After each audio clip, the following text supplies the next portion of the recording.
Seguimos informando aquí en ProAgro, el servicio informativo agrícola del canal de la producción, y como lo adelantábamos, ya estamos en compañía del ingeniero Moisés Vega. Él es técnico especialista en el rubro de la mandioca. Desde el Ministerio de Agricultura y Ganadería nos acompaña hoy. Ingeniero, muy buen día y gracias por su tiempo. ¿Cómo está? Muy buen día para usted y para la gente que nos está viendo. Es un placer estar acá en el canal y agradezco la invitación.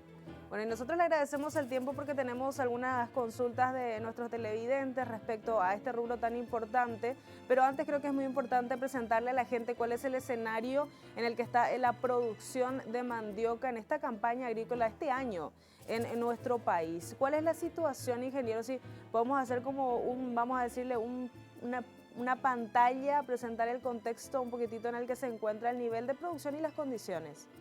Muy bien.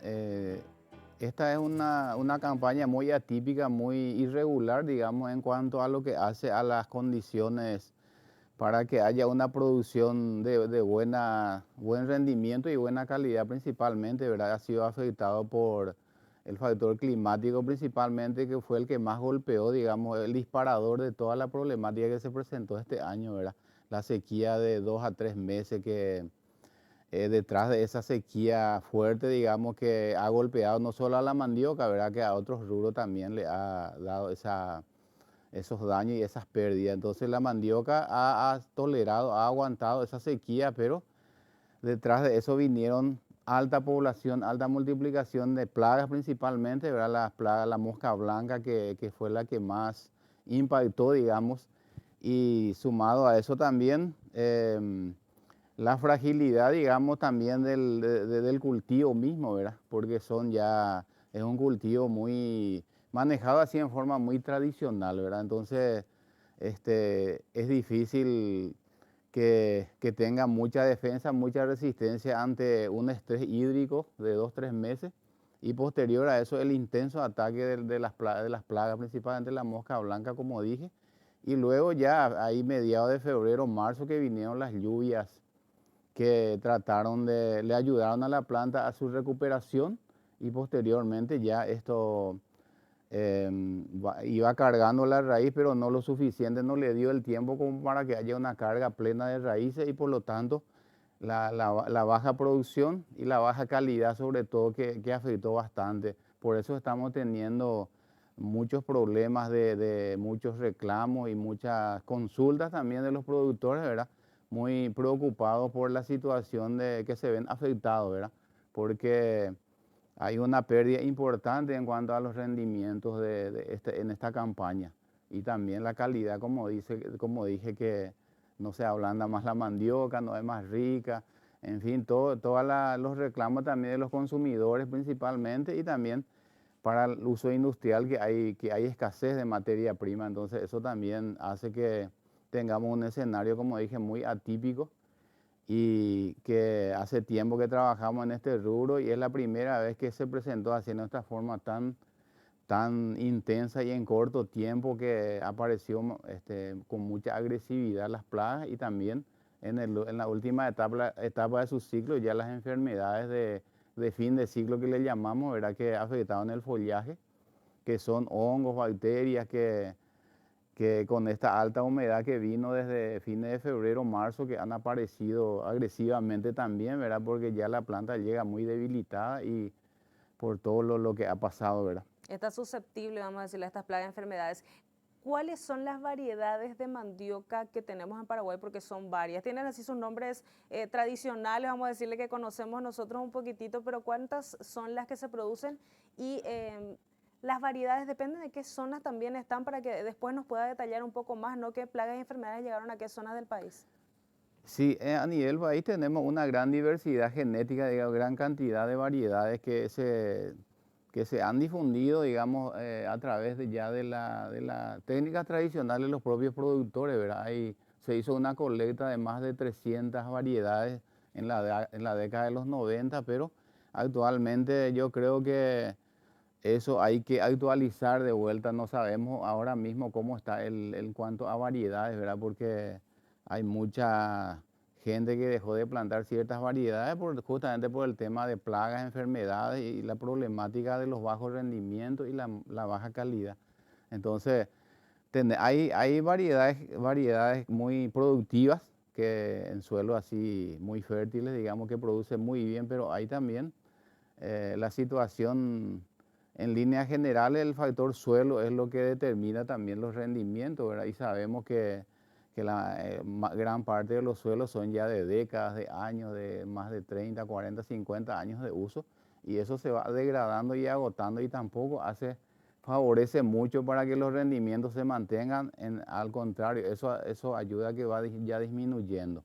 O sea que también eso, la variedad sola a veces no hace milagro, ¿verdad? Entonces hay que dar las condiciones de una condición de suelo, la fertilidad del suelo, el manejo del cultivo, en fin, O sea, hay que cuidarle también al cultivo todas como las a otros. prácticas durante el proceso productivo hay que cuidar, y como siempre le decimos a los productores que apliquen las buenas prácticas. Eso significa hacer bien los trabajos, ¿verdad?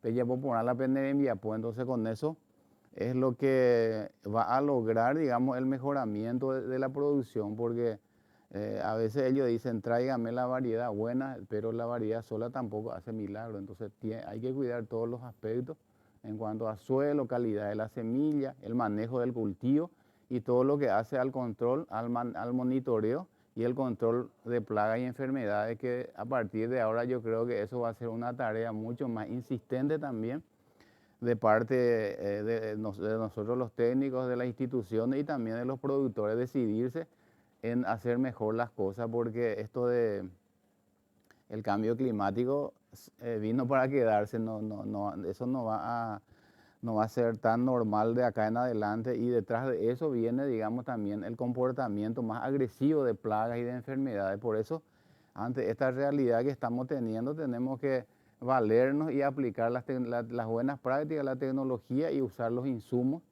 para poder contrarrestar y amortiguar el impacto de lo que se está presentando.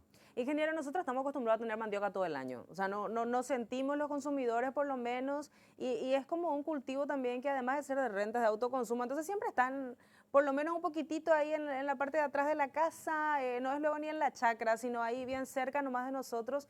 Y estamos acostumbrados a tener todo el año. Pero hay una época, vamos a decirle, ideal para la siembra de mandioca. O sea, ¿y cuál es la temporada de trabajo, vamos a decirle, que en un buen manejo, o sea, correspondería para el cultivo de la mandioca? Y bueno, en condiciones normales, cuando no hay sequía, cuando no hay muchas plagas, como en varios años atrás, la época de plantaciones es a partir de segunda quincena de julio, agosto hasta octubre. Pero ahora, en esta situación en que estamos, nosotros estamos sugiriendo que se adelante un poco más la plantación, porque estamos viendo que, como dicen, no te ganó y la rama, te dicen los productores. Eso quiere decir que no está completando la madurez. Son plantas, como vemos, con mucho follaje, y no completó la madurez justamente porque tuvo ese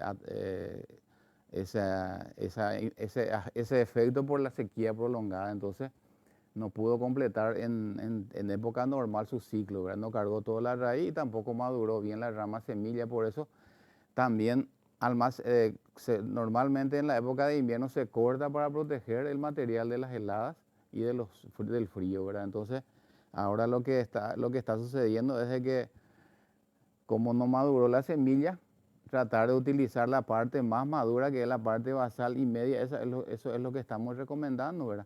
Y hacer un tratamiento del material semilla con ciertos productos para poder, por lo menos, porque hay una infección en menor o mayor grado en la mayoría de las plantaciones por el tema de la aparición primero de la mosca blanca, como dijimos, y en la época final ya la aparición de las bacterias y de los hongos que afectaron el follaje.